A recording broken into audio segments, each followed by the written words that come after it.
let's go on to the Cubs then. The Cubs, they added Alex Bregman to play third, 5 years, 175. Hunter Harvey to relieve 1 year for 6. Tyler Austin, 1 year for 1.25. Hobie Milner, 1 year, 3.75. Phil Maton, 2 years, 14 and a half to relieve. Caleb Thielbar, 1 year, 4.5 to relieve. They brought back Shota Imanaga, 1 year, 22 and a half. That was a weird, contract thing they had going on with him, but he stayed. Shelby Miller, 2 years, 2.5 million. And then they also added Scott Kingery to a minor league deal. I just wanted to throw that one in there for John. But they also traded for Edward Cabrera to shore up their rotation from the Marlins. They did lose Carlos Santana to Arizona. Brad Keller went to Philly. Kyle Tucker went to the Dodgers. So it's never fun to lose your best player and then to a team that you're trying to win a World Series against. Mike Soroka went to Arizona. Aaron Savali to the A's. Willie Castro to Colorado. Justin Turner still out there, still a free agent, but that might have been the final year for him. Owen Casey, you traded him, one of your top prospects, to Miami. And then Andrew Kitteridge, you traded to Baltimore. So how does the offense change when you substitute Bregman for Tucker? Is there a net positive there, or does it kind of drop down a little bit? I'm almost net neutral on it, to be honest, offensively, because Tucker didn't have the strongest year in Chicago. So for this team specifically, I think that it's more of a net neutral. I think obviously I'd rather Kyle Tucker and the ceiling he presents as a player, but for this team, I don't think much necessarily changes. I think when you look at this team's lineup, and then you look at the division, the Cubs basically decided it's our year to win this division. We're going to go all in on this lineup specifically.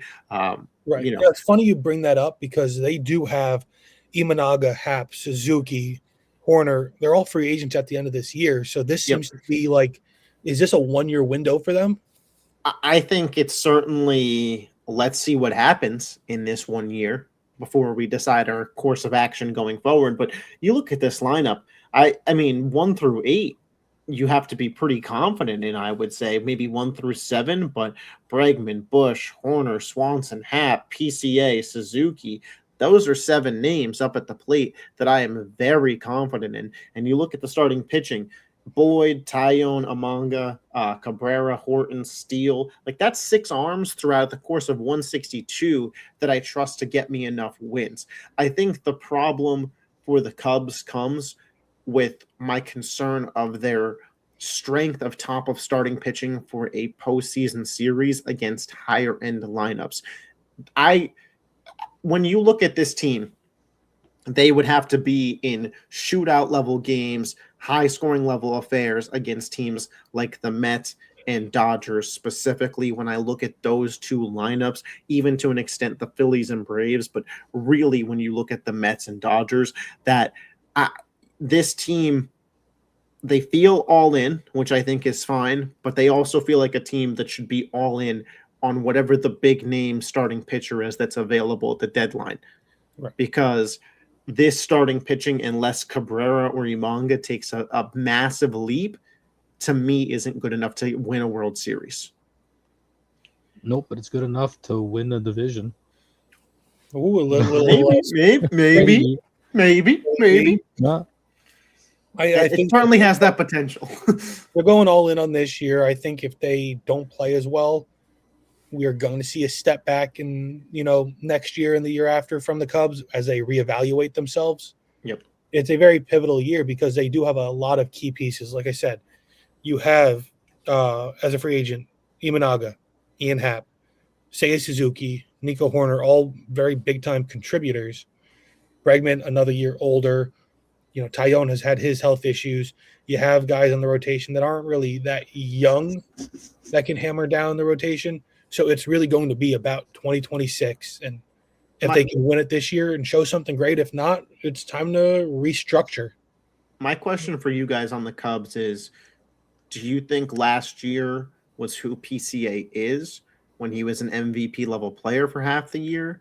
Or do you think he's kind of just more a good player who had a great run? He's a good player that had a great run to me. I think he's not as high as the high was, and he's not as low as the low was. But I do think he's closer to the low than he is to the high as a player.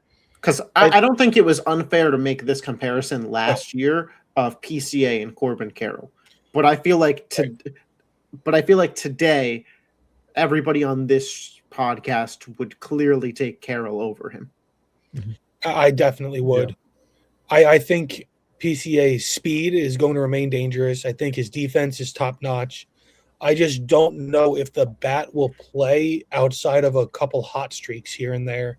And that's what scares me away from him is I just don't see the consistency. I think he'll have a few months where he's at that high and then just kind of. And for the go Cubs' back sake, down. you hope that those months are August, September, October. Yeah, Because yeah. they missed his production in those months last year. Now, again, he's 50-50 on production, but you're still I trust Horner, I trust Swanson, I trust Bregman, I trust Happ, I trust Suzuki. Like they still have enough guys. And I feel like Suzuki was really overlooked last season because I think he had like a ton of like home runs, right? Yeah, he was really and good. no for one them. really And talked he was really about good it. in the playoffs. Yeah. too. He was hidden behind PCA and Tucker as like that third outfielder. Yeah.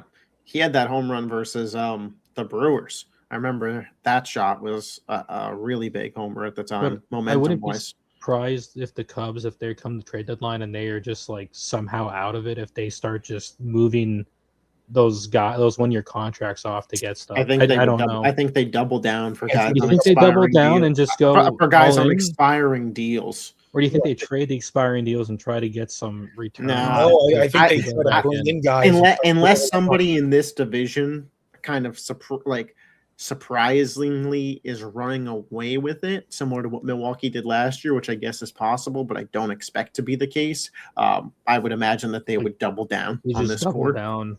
Yeah, because they'd be like the division's probably still within reach, and once you're in, you're in.